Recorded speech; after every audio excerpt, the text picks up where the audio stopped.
ఒక ఊరిలో ఇద్దరు వ్యాపారస్తులు ఉండేవారు. వాళ్ళు ప్రతిరోజు ఆ పల్లె నుంచి పట్టణానికి పోయి అక్కడ వ్యాపారం చేసుకుని సాయంకాలానికి తిరిగి పల్లెకొచ్చేవారు.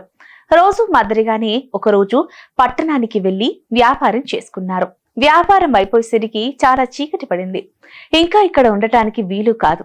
మనం ఊరికి పోవాలంటే ఎట్లా అని ఆలోచించారు. సరే, ఏదైతే అదవుతుంది.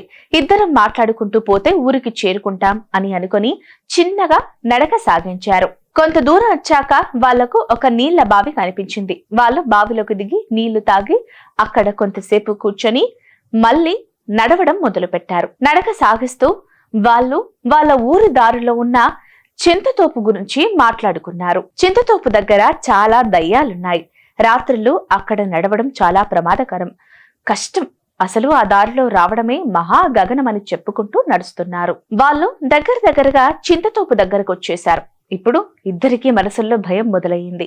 ఇక్కడ దయ్యాలుంటాయి, ఎట్లబ్బా దీన్ని దాటడం అని ఆలోచిస్తున్నారు. సరే, నాకు నువ్వు, నీకు నేను, ఇద్దరం తోడుగా ఉన్నాం కదా, ఎలాగో ఇంత దూరం వచ్చినాం కదా, వెనక్కి పోవడం కష్టమే, ముందుకు పోదాం అనుకుంటున్నారు. ఒకరి నడుమును ఒకరు పట్టుకుని దగ్గరగా వచ్చి భయపడుతూ నడుస్తున్నారు. అంతలో వాళ్లకు గజ్జల శబ్దం వినపడసాగింది. ఇద్దరికి పై ప్రాణులు పైనే పోయాయి. ఒకడు ఇంకో ఆయనతో, అరే నాకు గజ్జల శబ్దం వినిపిస్తున్నది, నీకు కూడా వినిపిస్తుందా అని అడిగాడు. నాకు కూడా వినిపిస్తుంది అన్నాడు రెండవవాడు.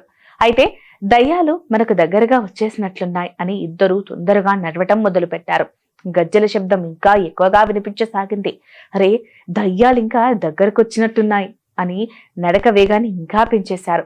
గజ్జల శబ్దం ఇంకా చాలా ఎక్కువైంది. అయ్యో, ఇక దయ్యాలు మన గొంతులు పట్టుకోవడమే తరువాయి అని వాళ్ళిద్దరూ పరుగు మొదలు పెట్టారు.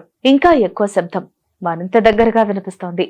అమ్మో, మనం ఈ రోజు ప్రాణాలతో బయటపడటం కష్టం, ఏం చేయాలబ్బా అని శతకోటి దేవులను ప్రార్థించడం మొదలు పెట్టారు వాళ్ళు. అంతలో వాళ్లకు వారి పల్లె కనిపించింది. కాలి బిర్రున పరిగెత్తుకుని వచ్చి తమ పల్లెని చేరుకుని, అమ్మయ్య ఊర్లోకి వచ్చేసాం, ఇక భయం లేదు అని అనుకుంటూ ఆయాసంతో రోడ్డు పక్కనే కూర్చుండిపోయారు ఇద్దరు. ఆయాసం తీర్చుకొని నీళ్లు త్రాగారు. మళ్ళీ బయలుదేరదామని లేచారు. ఇప్పుడు మనసులు కొంచెం తేరుకున్నాయి. గజ్జల శబ్దం రావటం లేదు. అమ్మయ్య, గజ్జల శబ్దం ఆగిపోయింది. మనం త్వరపడి ఊర్లోకి రాగానే దయ్యాలు భయపడి వెనక్కెళ్ళాయి. అందుకే శబ్దం రావటం లేదు అనుకున్నారు ఇద్దరు సంతోషంగా. ఇంటికి పోగానే వాళ్లలో ఒక ఆయన బీగాలు అనగా తాళం చెవులు తీయాలి కదా అనుకుని బీగాలను తడుముకొని బీగాల గుత్తిని చేతికి తీసుకున్నాడు. గల్ గల్మని శబ్దమయ్యింది. ఇద్దరు ఒకళ్ళ ముఖాలొకరు చూసుకున్నారు.